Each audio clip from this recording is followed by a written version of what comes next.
पौधों के जैसे। 4 में हमने खरीद ली थी, जो लोन हमने बहुत साल, मतलब 11-12 साल में जाके, जेब में पैसे हो तो पावर महसूस होता है।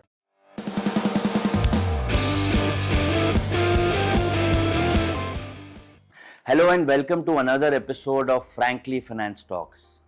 आज हमारे गेस्ट मेरे बहुत क्लोज फ्रेंड है, जिनको मैं पिछले 10-15 साल से जानता हूँ। मैं उनके पड़ोस में ही रहता था और शुरू के कुछ दिनों में मैंने उनके साथ काम भी किया। He is an actor par excellence, जो पिछले 24 सालों से मुंबई फिल्म इंडस्ट्री में सक्सेसफुली काम कर रहे हैं। आपने उनको बहुत सारी बड़ी फिल्मों में और OTT शोज़ में अक्सर देखा होगा। He's a man with a lot of faces, but still wearing a mask on screen. So let's meet the man behind the mask, Devendu Bhattacharya, उर्फ देवू भाई। वेलकम देवू भाई। Thank you JK, thank you, आपने time निकाला आपके busy schedule से। Busy आदमी सबसे खाली आदमी होता है। Very well said. But seriously यार, so happy, so proud to see you all over so many shows and I've called you also in so many times. Amazing work. Thank you यार, वो लोगों का प्यार, ऊपर वाले का देन, सब कुछ है। तो लास्ट आपका अनदेखी था, राइट? लास्ट मेरा अभी जो लास्ट रिलीज है अनदेखी सीजन 3, उससे पहले पूचर रिलीज हुआ। और अभी कुछ पाइपलाइन में इमीडिएटली? पाइपलाइन में है, कुछ दिन पहले महारानी सीजन 3 भी आई थी, और पाइपलाइन में कुछ फिल्में हैं। Okay. एक फिल्म की मैंने अभी, एक रुका हुआ फैसला, जो पुरानी फिल्म थी, बासु चैटर्जी की फिल्म थी, उसका एक ऑफिशियल रीमेक हुआ है, तो वो अभी इवेंचुअली रिलीज पे है। आपको पर्सनली जो अभी पिछले 2-3 सालों में आपने कुछ ऐसा फेवरेट कैरेक्टर आपका जो जिससे आप बहुत रिलेट कर पाए पर्सनली? हर कैरेक्टर आप पे सूट करता है, लेकिन ऐसा लगता है आपके लिए लिखा गया मैं हर एक कैरेक्टर में कुछ ना कुछ तो देती ही हूँ, मतलब कि चाहे वो छोटा कैरेक्टर हो या बड़ा कैरेक्टर हो, वो कुछ ना कुछ आपसे लेके जाता है।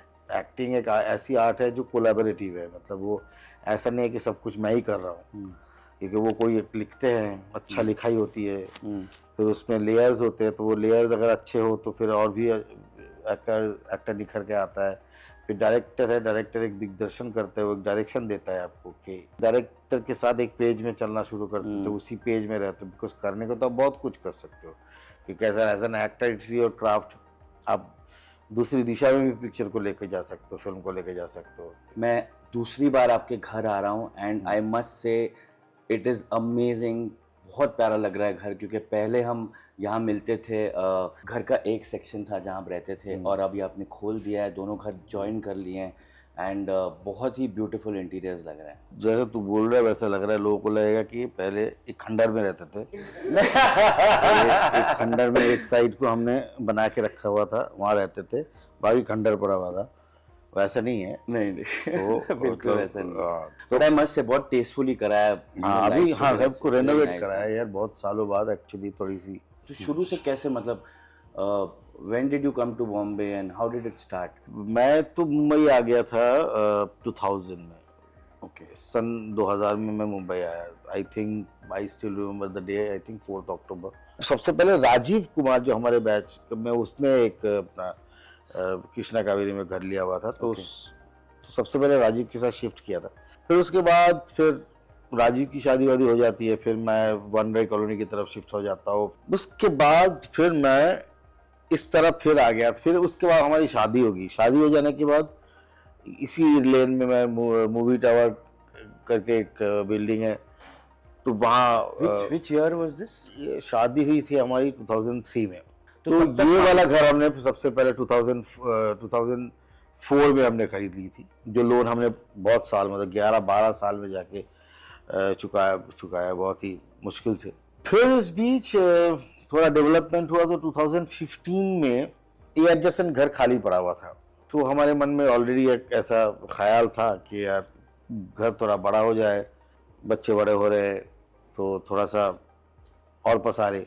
अपने पास तो पूंजी मतलब एक ही चीज़ है ना, कि काम और क्राफ्ट। और हमने क्या 2015 में, मतलब इतनी औकात थी नहीं कि अपना इसको अभी तुरंत जोड़ ले, क्योंकि जोड़ने का भी पैसा चाहिए, उसको बनाने का भी पैसा चाहिए, फिर सारी चीज़ें फिर कैसे करेंगे, तो हमने किराए पे चढ़ा दिया इसको। तो एटलीस्ट जो है, जो लोन अमाउंट है, जो इंस्टॉलमेंट है, तो उसका एटलीस्ट 50% तो आ जाए अपना किराए से। तो उस तरीके से करके नहीं, इंटरेस्टिंग है कि आपने शुरू के दिनों में लोन लिया, which obviously is always a difficult part two handle, because आप हर महीने किस्त देते हो, इंटरेस्ट देते हो, बट आपने उस लोन से एक एसेट क्रिएट किया। नहीं, दीज डेज जैसे आप देखते हो बहुत सारे लोग लोन पे they buy luxury items, not they don't create assets, वो लोग लाइबिलिटीज़ क्रिएट करते हैं। जो सिंपल डेफिनेशन एसेट लाइबिलिटी की क्या है, एसेट वो चीज़ होती है जो बढ़ती है, अप्रिशिएट होती है और जिससे आपका कैश इनफ्लो आता है, और लाइबिलिटी वो होती है जो डेप्रिशिएबल होती है और जिससे आपका कैश आउटफ्लो होता है। जैसे आप बोल रहे हो, buying a house is a very emotional decision, because logically अगर आप देखो तो ऑन पेपर सेंस नहीं बनता, क्योंकि रेंटल जो चलते हैं ऑल ओवर इंडिया 2 to 4% चलता है। अब रेंट देना बहुत सस्ता पड़ता है compare to buying a house, because when you take a loan to save that 2-3% rent, you are actually taking a loan at 9-10%. Logically that doesn't, but I understand where you're coming from, because this is a very emotional and personal decision, especially when you're married, you have a family.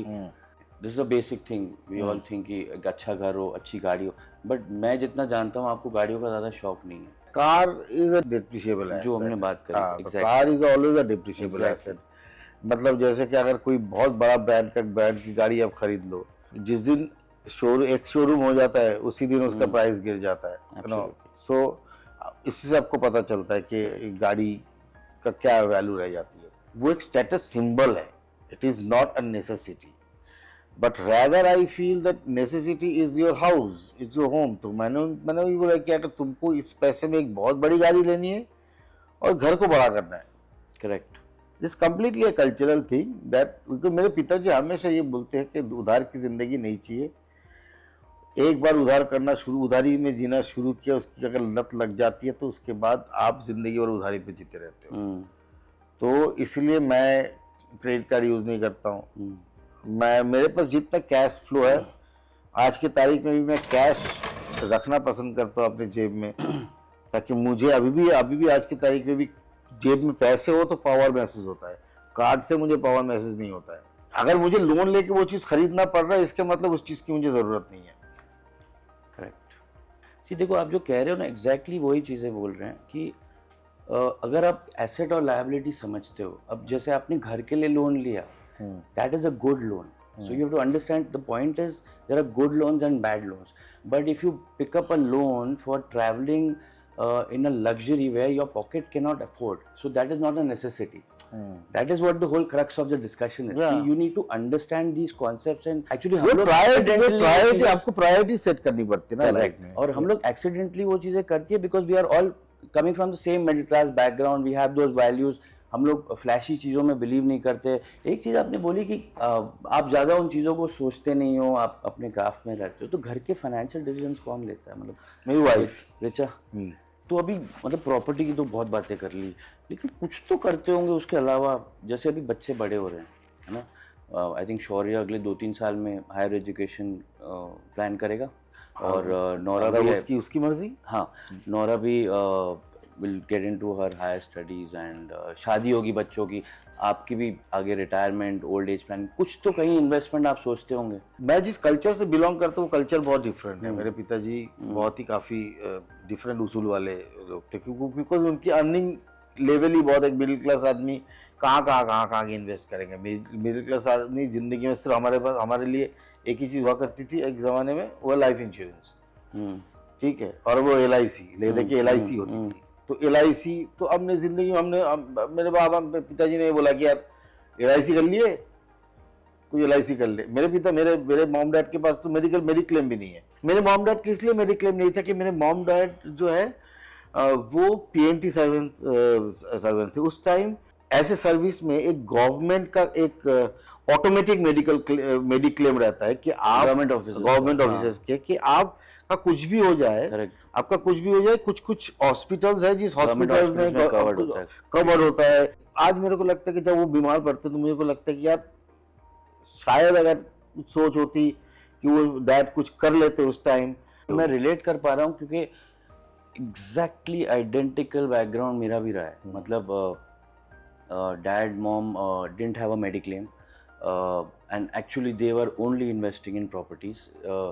not because of anything, but they were totally unaware of the other options. तो मुझे कहीं लगता है कि हम जैसे आप बोलते हो ना कि हम वो कल्चर से आते हैं, if we take a little bit interest and try to understand and explore things, that also has a lot of things which can protect you. Like I tell people कि when you start working, the first thing you should do is get yourself a mediclaim and you should be adequately covered, and the other thing you need is a term insurance.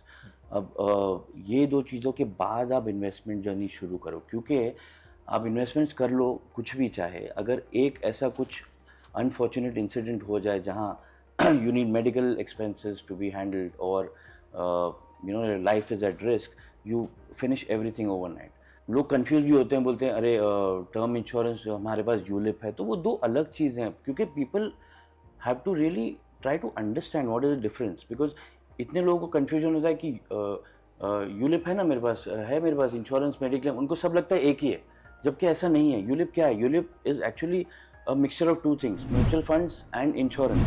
तो what one should be doing कि investment अलग रखो through mutual funds और एक term insurance ले लो, because that is important as I said earlier. So you want to cover your life. Now again the question is how much do you want your life to be covered.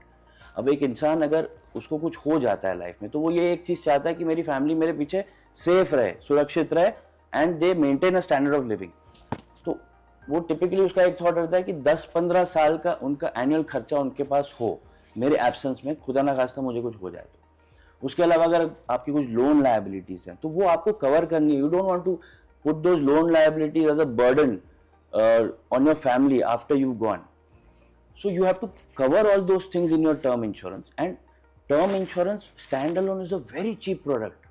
मतलब मैं आपको एक उदाहरण दूं, अगर आपको 1 करोड़ का कवरेज चाहिए तो आपको महीने का 1000 रुपये के आसपास का एक्सपेंस है. That's it. सो सालाना आप 12,000 की बात करें. बहुत लोग ULIPs as a product prefer करते हैं कि मर्ज हो गया, but term insurance is so cheap, you get like 100 times cover. 10-12 हज़ार के खर्चे में आपको 1 करोड़ का कवर मिलता है. बट अगर आप यूलिप लेते हो उसमें उतना कवर नहीं होता, प्लस उसमें आपका 5 साल का लॉक इन पीरियड होता है. सो कोविड में बहुत लोगों को बहुत प्रॉब्लम्स हुई हैं. मतलब what happened was people who had ULIPs, so their insurance and investment was clubbed together and they had to pay huge premiums every year.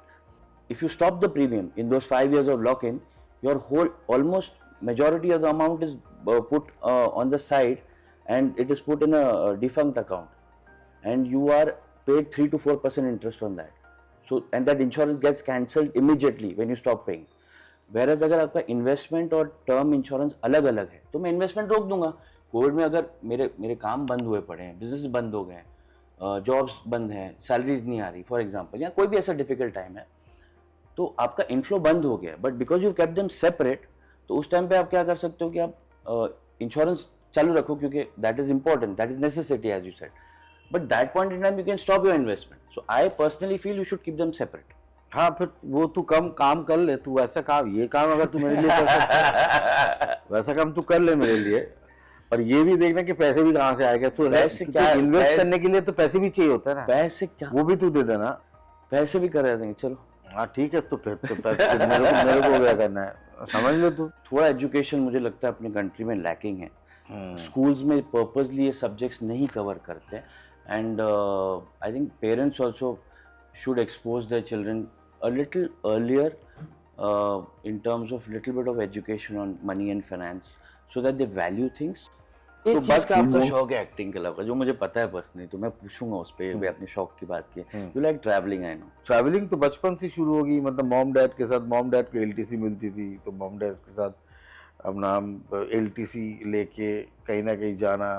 मैंने अपने दोस्तों के साथ बहुत घूमा, बहुत घूमा. हाँ, वो बहुत सस्ते में घूमते थे बिकॉज पैसे होते नहीं थे. बस में, ट्रेन में, मतलब सेकंड क्लास एसी वैसी तो कभी चढ़े ही नहीं ज़िंदगी में.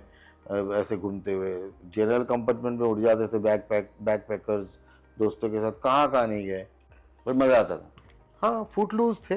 तो इसीलिए ट्रैवलिंग का जो आइडिया है कि लोगों को लगता है कि ट्रैवलिंग इज़ ह्यूज एक्सपेंडिचर, तो ये आइडिया ही नहीं था मेरे दिमाग में, क्योंकि हम लोग उस लेवल की ट्रैवलर्स थे, तो उसी आइडिया से तो आजकल ट्रैवल होता नहीं है ना। आजकल तो आइटनरी आती है आजकल तो है उसी ना, ट्रैवल से मतलब, वैसे होता नहीं है। और फैमिली हो गई है, आपकी बीवी ट्रैवल बच्चे, हैज बिकम सो हाँ एक्सपेंसिव। एक्सपेंसिव। आपको ये आप इस तरीके से भी घूम सकते हो कि आपके पास एक गाड़ी है, गाड़ी में पेट्रोल डालो, लेके निकलो अपने परिवार बट को। If money was not a problem you would have मतलब ट्रैवल्ड। या Business मनी class. मनी अगर मनी मतलब इसलिए कि हम जैसे लोगों को अगर मान लगे, अगर कभी कोई मालदीव जाना हो, कभी कोई लंदन टूर करने जाना हो, कभी कोई सोचा कि यार बाली चले जाएंगे बच्चों को लेके, थोड़ा इंटरनेशनल, कभी दुबई चले गए, तो हम जैसे परिवार के लोगों को इस चीज के लिए प्लान करना पड़ता है। तो बट थैंक यू यार, मजा आ गया। एक मेरी लास्ट रिक्वेस्ट है, because your fans and your followers will and you will probably hate me for doing this, but they should know that you are a beautiful singer, and if you can just sing some lines, कुछ 2 लाइनें जो आपको गाना पसंद हो।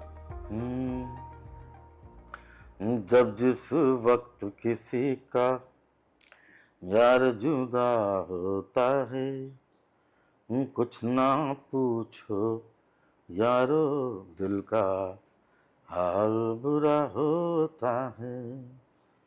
हाँ, दिल पे यादों के जैसे तीर चलते हैं, हाँ दिए जलते हैं, फूल खिलते हैं, बड़ी मुश्किल से, मगर दुनिया में दोस्त मिलते हैं, दिए जलते हैं।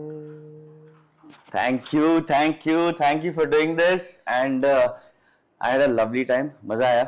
I hope आपको मजा आया होगा। हाँ, मजा आया। So thank you guys for watching this. I hope आपको मजा आया होगा आज के एपिसोड में।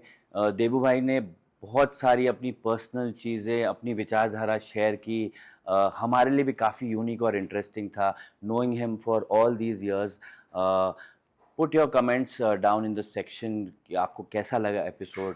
अगर आपके कुछ सवाल हैं तो नीचे सेक्शन में डालिए, we will try to reply them, because we always said a devil is in the details.